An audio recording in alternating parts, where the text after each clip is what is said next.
सो बड़े fourth episode की तरफ, जिसकी शुरुआत हमें ग्रे हेवन से दिखाई जाती है, जहां हम गैलेरियल और एलरॉन को देख सकते हैं जो दोनों एरेगियन की जर्नी को डिस्कस कर रहे हैं। पर उसी के साथ साथ हम देख पाते हैं कि गैलेरियल इस बात से खुश नहीं कि उसे एलरॉन के कमांड के अंदर काम करना है, पर एलरॉन उसे यही समझाता है कि उसे इस बात का ग्रेटफुल होना चाहिए कि उसे फर्स्ट लेफ्टिनेंट बनाया गया है। जिसके बाद वो शांत होती है और उसे कुछ तीरबाजों की और स्वॉर्डमैन की सजेशन देती है ताकि वो लोग उन्हें अपने साथ एर्गियन ले जा पाए। और हम देख पाते हैं कि ऐसे ही वो लोग अपनी जर्नी लिंडन से शुरू करते हैं, लेकिन रास्ते में ही उन्हें एक ब्रोकन ब्रिज मिल जाता है, जिसे देख हम ऐसा कह सकते हैं कि जानबूझकर उनके रास्ते में ये कठिनाइयां बिछाई गई है ताकि उन्हें एर्गियन पहुंचने में और वक्त लग सके, क्योंकि फिलहाल उनके सामने जो रास्ता है उसे अगर वो लोग कंटिन्यू करते हैं तो एर्गियन पहुंचने में उन्हें 2 वीक और बढ़ जाएंगे। लेकिन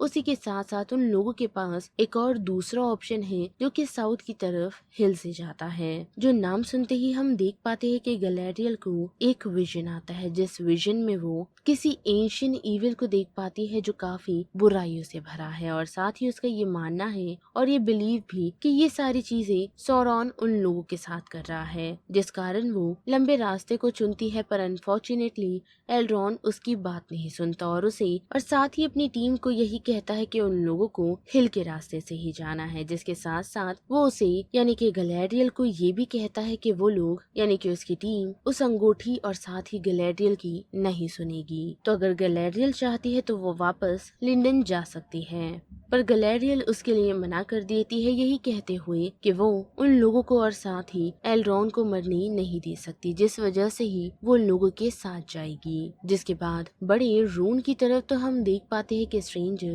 पॉपी और नोरी को ढूंढते हुए एक गोड को फॉलो करता हुआ एक बियर्ड मैन के पास आ पहुंचता है और उसे एक गोड के बारे में पूछता है, जिसे सुन वो उसे यही कहता है कि जिस चीज की तलाश में वो आया था उसे वो मिली तो नहीं, लेकिन कुछ और ही मिल गया। पर जैसे ही वो स्ट्रेंजर उसे अपने स्टार्स की कुछ इन्फॉर्मेशन देने की कोशिश करता है तो उसके हाथों से उसका वो पन्ना उड़ जाता है, जिसे फॉलो करते हुए वो एक ट्री के पास आ पहुंचता है, जिस ट्री पर उसे उसके सपने में दिख रही छड़ी जैसी एक ब्रांच नजर आती है, जिसे वो निकालने की कोशिश करता है। पर अनफॉर्चुनेटली वो ट्री उसे खुद के अंदर ही खींच लेता है। जिसके बाद हमें कहीं दूर पॉपी और नूरी नजर आते हैं जो डेजर्ट में भटक रहे हैं और हॉर्स की आवाजें सुन वो दौड़ना शुरू करते हैं। और ऐसे ही उन लोगों की मुलाकात मैरीमैक नामक एक शख्स से होती है जो उन जैसा दिख तो रहा है, पर अनफॉर्चुनेटली वो हारफुट नहीं है बल्कि हॉबिट प्रजाति का एक और ब्रीड है जो यही रून में रहता है, जो दिखने में काफी अच्छा तो है, पर अनफॉर्चुनेटली वो वेल से पानी चुरा कर जा रहा है, जो चीज पॉपी और नूरी को समझ आ जाती है, जिस वजह से मैरीमैक उन लोगों से बचकर निकलने की कोशिश करता है, पर अनफॉर्चुनेटली नहीं कर पाता क्योंकि पॉपी और नूरी उसे पकड़ लेते हैं और उसके साथ उसके विलेज जाने का डिसाइड करते हैं। लेकिन जाने से पहले मैरीमैक उन लोगों को उनके गांव के 3 रूल बताता है कि कभी उनके लीडर की आंखों में नहीं देखना और हमेशा उनसे 3 स्टेप दूर खड़े रहना, साथ ही कभी भी उनके लीडर को द गुड नहीं कहना। और जैसे ही वो लोग मैरीमैक के गांव आ पहुंचते हैं तो देख पाते हैं कि वहाँ स्टूर्स ने काफी अच्छी सेटलमेंट्स बनाई हुई हैं, जहाँ वो लोग फ्रेश फ्रूट्स वेजिटेबल्स उसी डेजर्ट में उगा रहे हैं। और वहाँ उन लोगों की मुलाकात गुंडाबेल से होती है जो उन दोनों को शेल्टर देने के लिए तैयार नहीं, क्योंकि उसके अकॉर्डिंग वो दोनों बुरे भी हो सकते हैं। लेकिन फिर नूरी उसे समझाती है कि उसने अपने साथियों को छोड़ा और अपनी एक दोस्त की मदद करने के लिए उसने रिवर डेजर्ट और न जाने किन किन चीजों से वो गुजरी है ताकि वो अपने दोस्त को उसकी राह दिखा सके। पर जैसे ही नूरी उन लोगों को बताती है कि वो शख्स काफी बड़ा है तो उन्हें एल्फ लगता है, लेकिन नूरी उन्हें बताती है कि वो एक विजर्ड है, जो सुनते ही गुंडेबेल उन लोगों को यही कहती है कि विजर्ड कभी अच्छे नहीं होते, यानी कि वो एक बुरी विजर्ड के साथ घूम रही थी, जिस वजह से वो उन लोगों को बांध देती है। और वही बात करी डार्क विजर्ड की तो हम देख पाते हैं कि उस स्ट्रेंजर को ढूंढने के लिए जो शख्स गए हुए थे वो उसके पास आ पहुंचे हैं, जो उसे आकर स्ट्रेंजर सारी चीजें बताते हैं जिस वजह से डार्क विजर्ड उन लोगों को सिर्फ हार्फुड को ढूंढने के लिए कहता है और वो खुद ईस्टर का पता और उसे ठिकाने लगा देगा। और वही दूसरी तरफ हम देख पाते हैं कि उस स्ट्रेंजर को उस ट्री से निकालने के लिए वही शख्स आ पहुंचता है और उसे उस ट्री से बाहर निकालने में कामयाब होता है, जिसके बाद वो स्ट्रेंजर को अपना नाम टॉम बोमबादिल कहता है। साथ ही वो उसे अपने घर में पनाह देता है और साथ ही नहाने की इजाजत भी, जहाँ वो दूसरे रूम में बैठकर गाना गा रहा होता है, जिसके साथ हम किसी और को भी सुन पाते हैं जो एक लेडी तो है, लेकिन स्ट्रेंजर के पूछने पर वो उसे यही कहता है कि वो और स्ट्रेंजर ही यहाँ पर है। और उसी के साथ साथ हम नोटिस कर पाते हैं कि बोमबादिल एक पीस के पेपर को ब्रेड में बदल देता है, साथ ही वो अपने सिर्फ यौन से आग जला देता है, जो देख स्ट्रेंजर उससे कहता है कि उसे भी ये जादू सीखना है और साथ ही उसे सच में जानना है कि बोमबादिल एक्चुअल में है कौन, जिसके जवाब में वो उसे यही कहता है कि वो एल्डेस्ट है, यानी कि टॉम रिवर से पहले और पेड़ से पहले आया था। साथ ही उसने पहले रेन ड्रॉप्स के साथ साथ पहले फ्रूट को उगता हुआ भी देखा है, लेकिन इतना ही नहीं बल्कि उसने उस अंधेरे को भी देखा है जिसमें कभी डर नहीं हुआ करता था, और जब ये जगह पूरी हरी थी, पर अब यहाँ सिर्फ सैंड है जिस पर उसे कभी बिलीव नहीं था, जिस वजह से ही वो देखने के लिए खुद यहाँ आ गया। जो सुनकर स्ट्रेंजर उससे यही कहता है कि उसे भी बोमबादिल की वो पावर सीखनी है, जिसके जवाब में बोमबादिल उसे यही कहता है कि हर चीजें एक दूसरे से बिलोंग करती है। साथ ही उसका ये भी मानना है कि स्ट्रेंजर जब तक खुद को वर्दी साबित नहीं करेगा तब तक वो अपनी पावर और साथ ही अपने स्टाफ को नहीं पा पाएगा। लेकिन उतनी ही देर में हम देख पाते हैं कि डार्क विजर्ड के ट्रैकर्स हॉर्स पर राइड करते हुए उसी की तरफ बढ़ रहे हैं, जिसके जवाब में बोमबादिल उसे यही कहता है कि ये उसके साथ पहली बार नहीं हो रहा है, यानी कि उससे पहले भी अपने घर में एक ईस्टर को पनाह दी थी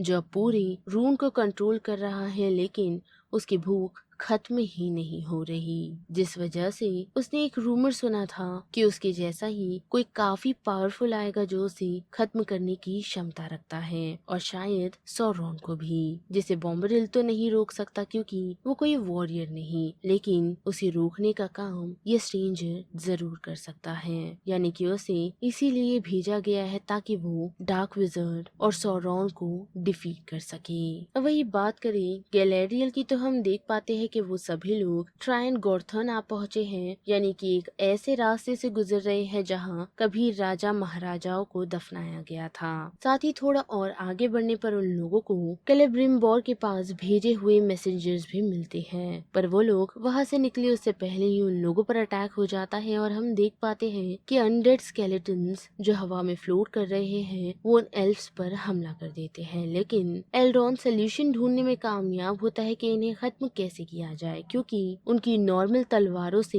वो सभी वापस जिंदा हो जा रहे हैं, जिस वजह से एल्रॉन उन्हें सजेस्ट करता है कि जिन ब्लेड्स के साथ उन्हें दफनाया गया था उसी की मदद से वो लोग खत्म हो सकते हैं। साथ ही बात करें थियो की तो हम देख पाते हैं कि एरोंडीर ने इसिल्डोर और बाकी सभी लोगों के साथ मिलकर थियो को ढूंढने की कोशिश की, पर अनफॉर्चुनेटली उसे काफी सारी डेड बॉडीज मिली, जिस वजह से वो सभी और लोगों को आगाह करने के लिए पहुंचे ताकि वो लोग एक साथ मिलकर उन वाइल्ड मैन्स को खत्म कर सकें जो उनके खिलाफ और उन्हें खत्म करने के लिए पहुंचे हैं। लेकिन वही हम देख पाते हैं कि एस्ट्रीड उन्हें सबसे पहले शुरुआत नॉर्थ से करने के लिए कहती है, क्योंकि उसके अकॉर्डिंग वहाँ दूर दूर तक कोई नहीं आता, तो वहाँ वो लोग पनाह ले सकते हैं। और जब एस्ट्रीड और इसिल्डोर एक दूसरे से बातचीत कर रहे होते तो वहाँ एरोंडीर पहुँच एस्ट्रीड को इंटेरोगेट करने की कोशिश करता है, जिस वजह से वो भागने की कोशिश करती है पर अनफॉर्चुनेटली भाग नहीं पाती। और उसी के साथ साथ उन लोगों को पता चल जाता है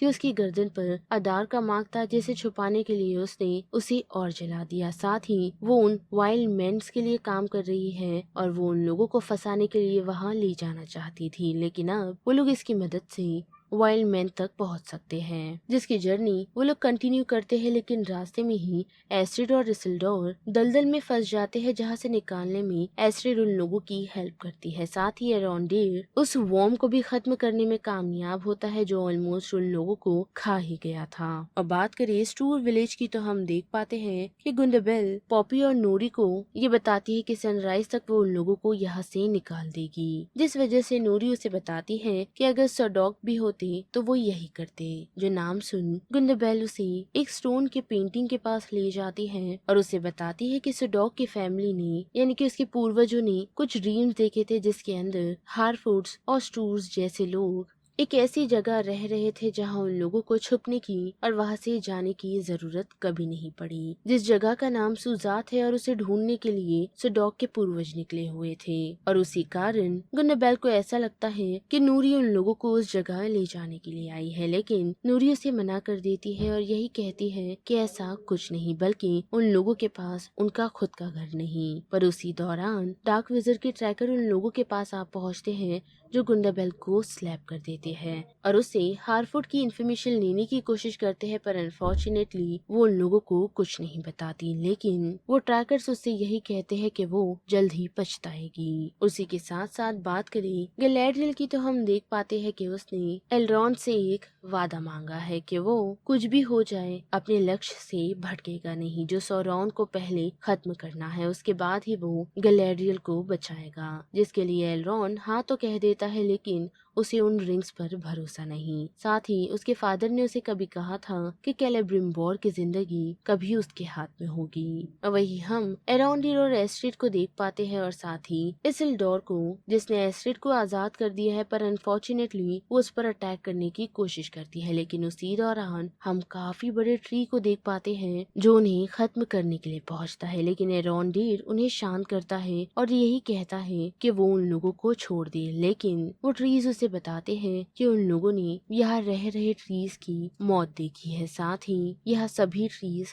खत्म हो चुके हैं जो इंसानों के कारण ही हैं। लेकिन हम देख पाते हैं कि एराउंडिर उनसे माफी मांगता है और ये भी कहता है कि वो इस जगह को प्रोटेक्ट करेगा, जिस वजह से वो लोग शांत हो जाते हैं और थियो उन लोगों से रियूनाइट हो जाता है और साथ ही एस्ट्रिड भी अपने हेगन से रियूनाइट हो जाती है, जिस वजह से इसिल्डोर थोड़ा अपसेट हो जाता है। पर उसी के साथ साथ हम देख पाते हैं कि एराउंडिर थियो को कहता है कि उसे उसका दूसरा वादा पूरा करना है, जिस रास्ते में शायद उसकी मुलाकात अदार से हो जाए। और वही थियो उसके साथ नहीं जाता क्योंकि उसे पिलार गिर के लोगों की हेल्प करनी है। वही बात करेंगे लैड्रियल की तो हम देख पाते हैं कि उन सभी की नजर ऑर्क्स पर पड़ी है जो सभी एरेगियन की तरफ बढ़ रहे हैं, पर वो लोग कुछ करे उससे पहले ही कुछ एल्स उन लोगों पर हमला कर देते हैं और गैलेरियल उस रिंग की मदद से उनके एक साथी को ठीक करने में कामयाब होती है, जिसे देख सभी लोग हैरान हैं। लेकिन उसी के साथ साथ गैलेरियल अपनी रिंग निकाल एलरॉन के हाथ में रख देती है और उन्हें यहाँ से लिंडन वापस जाने के लिए कहती है ताकि वो बाकी लोगों को इन्फॉर्म कर सके और तब तक गैलेरियल इन्हें रोक कर रखेगी। और जैसे ही वो सभी वहाँ से निकल रहे होते हैं तो कुछ एल्व्स यही कहते हैं कि उसने खुद को उन लोगों के लिए सेक्रीफाइस कर दिया, लेकिन एलरॉन उन लोगों से यही कहता है कि उसने हमारे लिए नहीं बल्कि उस रिंग को बचाने के लिए सेक्रीफाइस दिया है। और हम देख पाते हैं कि गैलेरियल उन ऑर्क्स का सामना तो करती है पर अनफॉर्चुनेटली उसका सामना अदार से होता है।